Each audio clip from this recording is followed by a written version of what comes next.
Friends, LT सालिम उस्मानी channel में आपका स्वागत है। फ्रेंड्स, आज हम बताने वाले हैं जो हमारा डायबिटिक लेवल हम चेक करते हैं, जो हम अपना शुगर लेवल चेक करते हैं।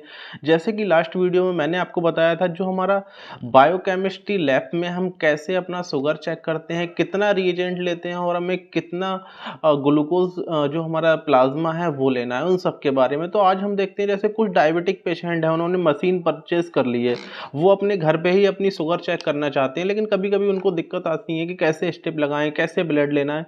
उन सब के बारे में हम आज बताने वाले हैं कि हम इस छोटी सी मशीन से अपनी शुगर कैसे चेक करते हैं, उस चीज़ के बारे में। तो फ्रेंड्स, एक लेबोरेटरी में हमारी जो शुगर होती है वो हमारी अलग होती है, वो हमारी ओवरऑल डे के बारे में बताती है। जैसे HbA1c है, वो हमारा जो शुगर है वो 3 महीने के अंदर तक की बताती है, और जो हमारी वो लेबोरेटरी की शुगर है वो ओवरऑल डे की बताती है। बट ये जो मशीन से हम शुगर करते हैं वो as a time quick time की बताती है। इसके लिए हम ये डॉक्टर के पास होती है, और ये पैथोलॉजी में हम इसकी रिपोर्टिंग बना के नहीं दे सकते, क्योंकि एज अ क्विक टाइम की है, ये कभी भी चेंज हो सकती है इसलिए।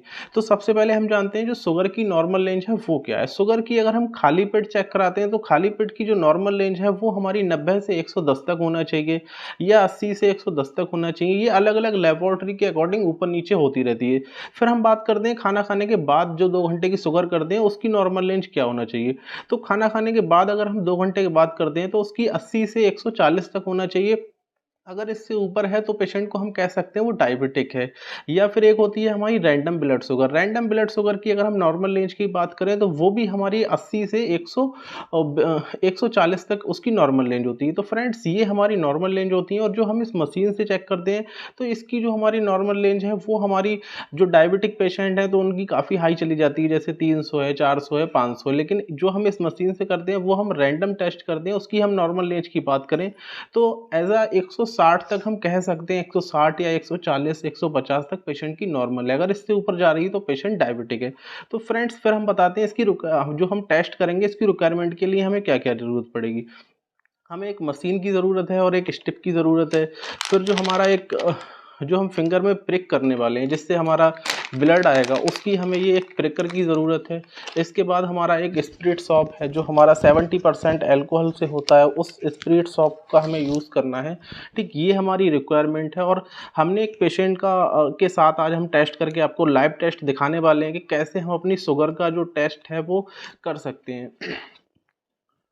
तो जैसे हमें सबसे पहले पेशेंट की फिंगर लेना है, और फिंगर को हमें स्पिरिट स्वैप से अच्छे से क्लीन करना है। ठीक, फिंगर हमें क्लीन करने के बाद ये हमारी फिंगर क्लीन हो गई है। उसके बाद जो हमारी स्टेप है, हमें अपनी मशीन रेडी करना है। ठीक, ताकि हमारी मशीन रेडी रहे और हम जैसे ही प्रिक करें और पेशेंट का सैंपल ले लें।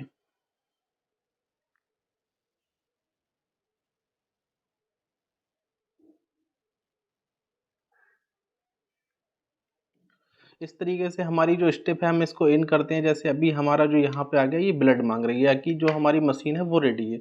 इसको हम रिमूव करके और पेशेंट की फिंगर की टिप पे हमें ऐसे करके इंजेक्ट करना है, और जैसे ही हम इंजेक्ट करेंगे इसको पुश करके हमारा ये ब्लड आ जाएगा। इस ब्लड को हम यहाँ टिप पे आराम से लेंगे।